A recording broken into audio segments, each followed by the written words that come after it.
제가 생각할 땐 이 고혈압이 아닌가. 고혈압? 왜냐면 공부하다가 스트레스 주면은 아이들도 혈압이 올라가거든요. 그리고 운동하다 지면은 기분 너무 상하고 흥분하게 되니까 혈압이 올라가게 되죠. 그렇다 보니까 이 뒷목 쪽을 잡고 쓰러지는 거 보니까 정답이 고혈압이 아닐까라는 생각이 듭니다. 정답은 고혈압!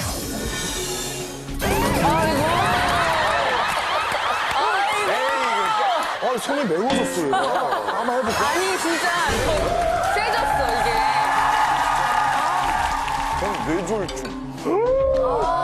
네, 뇌졸중. 설마. 우리나라 3대 사망 원인 중에 하나고 하도 이 현대의 그 인스턴트 식품들 그리고 스트레스 이런 것들 때문에 어린이들도 그 위험에 노출이 될 수밖에 없다라는 생각이 갑자기 들어요. 예. 정답은 소아 청소년 뇌졸중.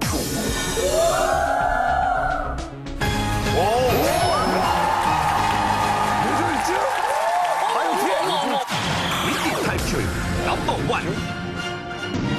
정답은 바로 뇌졸중, 중풍입니다.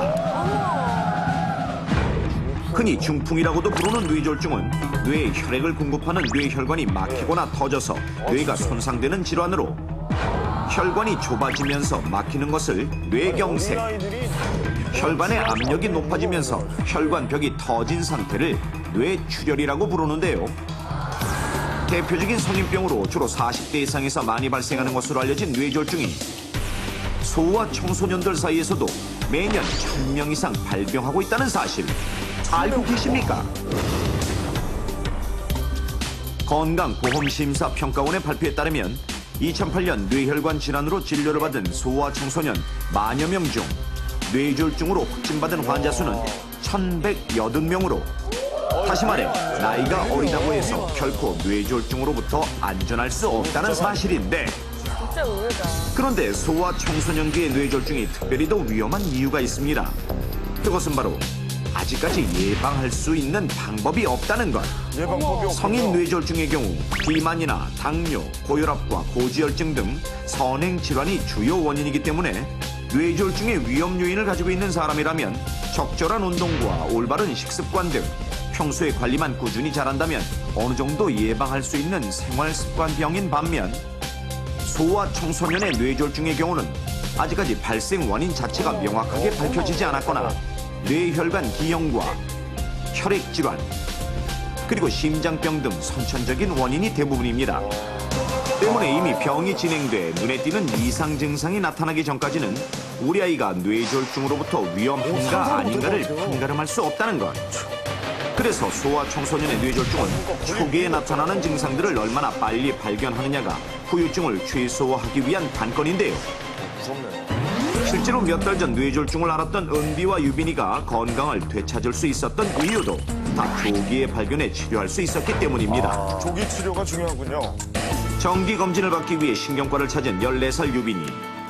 유빈이는 올해 초 한쪽 팔다리에 마비 증세가 나타나 병원을 찾았고 뇌혈관을 이식하는 수술을 받았습니다. 큰 수술했네요. 수술 전 촬영했던 유빈이의 뇌혈관 사진이 말해주듯 유빈이는 뇌혈관이 좁아져 혈액이 제대로 공급되지 않는 뇌졸중을 앓았던 것인데 수술하기 전에 두통이 심해서 시험을 못 보러 갔을 때도 있었고 팔다리에 힘이 빠져서 손에 잡고 있던 것을 떨어뜨릴 때도 있었는데요. 그 다음에 이런 증상이 일어날까 봐 불안하기도 했었는데 수술 후에는 이런 증상이 없어서 많이 편안해졌습니다. 또래 아이들과 다를 바 없이 건강해 보이는 9살 은비 역시 2달 전 뇌혈관의 흐름을 뚫어주는 뇌졸중 수술을 받았습니다. 머리도 아프고 어지럽고 그래서 간단한 감기 증상인지 그러게요. 알았어요. 감기로 약을 오해하기 딱 지어서 좋겠어요. 먹고 했더니 괜찮았어요. 그리고 한 일주일 정도 있다가 은비가 속이 또 울렁거리고 머리도 아프다 그러더니 그때는 구토까지 하더라고요. 검사 결과가 나왔는데 소아 뇌졸중이라고. 다행히도 뇌졸중의 초기 신호를 빨리 발견해 정상적인 생활을 할 수 있게 된 유빈이와 은비. 이렇듯 어린이 뇌졸중의 경우 조기 발견만이 장애를 최소화하고 소중한 생명을 살릴 수 있는 열쇠인데요. 그렇다면 어린이 뇌졸중을 알리는 신호들은 어떤 것들이 있을까요? 혹시 내 아이한테도 해당되는 사항이 있지는 않은지 시청자 여러분들도 함께 체크해 보십시오. 하나, 식사 중 수저를 떨어뜨리거나 손에 들고 있던 물건을 떨어뜨리는 일이 잦다. 둘, 호흡을 통해 연주하는 악기나 풍선을 불다가 쉽게 호흡이 가빠진다. 셋, 심하게 울고 난 후 갑자기 한쪽 팔다리에 마비가 온다. 넷, 운동을 심하게 하거나 긴장되면 팔다리에 힘이 풀리거나 마비 증세가 나타난다. 다섯, 손발이 저리다고 한다. 여섯, 일시적으로 말을 못하거나 말투가 어눌하다. 일곱, 두통, 편두통 등 머리가 아프다고 자주 호소한다. 여덟, 발작과 경련이 동반되기도 한다. 자, 만약 우리 아이에게 이러한 증상이 나타난다면 가급적 빨리 병원을 찾아 정확한 검진을 받아볼 필요가 있습니다. 어린이 청소년기는 신체 발육과 함께 뇌 발육도 이루어지는 시기입니다.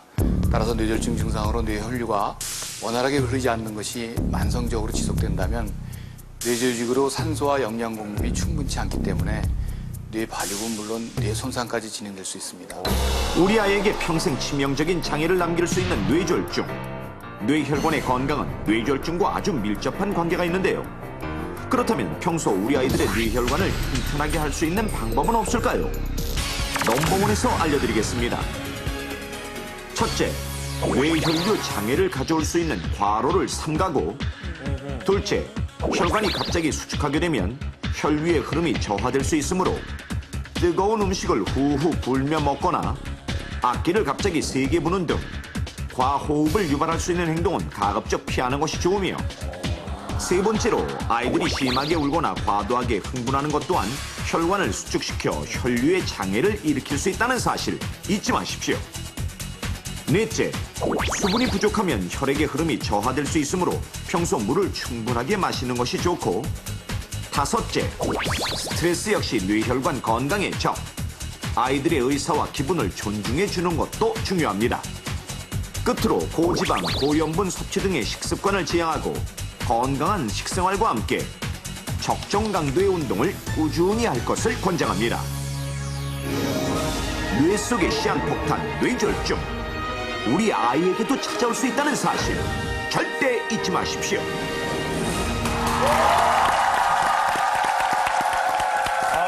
정말 조심해야 되겠습니다. 아이들에게도 뇌졸중이 올 수 있다는 사실을 오늘 알았어요.